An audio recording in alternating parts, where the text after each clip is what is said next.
আপনি যদি গরিব হয়ে জন্ম নেন তাহলে আপনার কোনো দোষ নেই, কিন্তু যদি গরিব থেকে মারা যান তবে সেটা আপনার নিজের দোষ।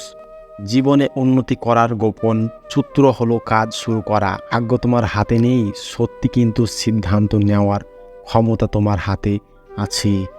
তোমার ভাগ্য কখনো সিদ্ধান্ত নেই না, তোমার সঠিক সিদ্ধান্তই তোমাকে ভাগ্যকে পরিবর্তন করতে পারে। সমুদ্রের মধ্যে যেমন জোয়ার ভাটা আছে, ঠিক তেমনি মানুষের জীবনেও জোয়ার ভাটা আছে। মানুষের আর সমুদ্রের মধ্যে এই জায়গাতে মিল আছে। বোকা মানুষগুলো হয়তো অন্যকে বিরক্ত করতে জানে, কিন্তু কখনোই কাউকে ঠকাতে জানে না। যদি কাজ শুরু করার আগে ভাবতে থাকো যে কখনো অনেক সময় আছে, এটা হলো আসল বা ব্যর্থতার প্রতীক। এরকম মনোভাব থাকলে জীবনে সফল হওয়ার অসম্ভব যে কোনো সম্ভব কাজ তাড়াতাড়ি শুরু করা উচিত। মনে রাখবেন, মানুষ কখনো ব্যর্থ হয় না, তাই সে জিতবে আর না হয় শিখবে। লোকে তোমার ব্যাপারে কি ভাবছে সেটা বড় কথা নয়। মনে রাখবে, জীবনটা তোমার লোকের নয়। লোকের কথায় কান না দিয়ে নিজের কাজ করে যাও। মানুষদের সেরা ভালো লোকের সংস্পর্শ থাকো। তোমার বুদ্ধি না থাকলেও ভালো লোক সময় মতো সৎ পরামর্শ অবশ্যই দিবে।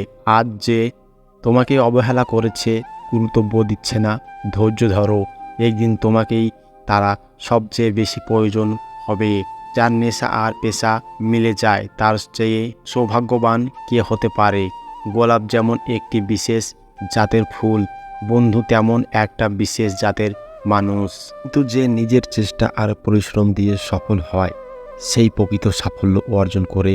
সাফল্য চাইলে সাফল্যকে লক্ষ্য বানিয়ে না, তুমি যা করতে ভালোবাসো সেটাই করতে থাকো। সাফল্য নিচেই ধরা দেবে।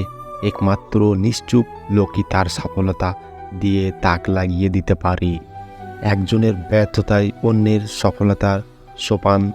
একজন মানুষ এখন কতটা উপরে আছে তা দিয়ে আমি তার সাফল্য মাপি না, একদম নিচে পড়ে যাওয়ার পর সেই নিজে কতটা উপরে তুলতে পারে সেটাই আসল কথা। একটি লক্ষ্য ঠিক করো, সেই লক্ষ্যকে নিজের জীবনের অংশ বানিয়ে ফেলো। চিন্তা করো, স্বপ্ন দেখে তোমার মস্তিষ্ক, পেশি, রক্তনালী পুরো শরীরে সেই লক্ষ্যকে ছড়িয়ে দাও আর বাকি সব কিছু ভুলে যাও। এটাই সাফল্যের পথ।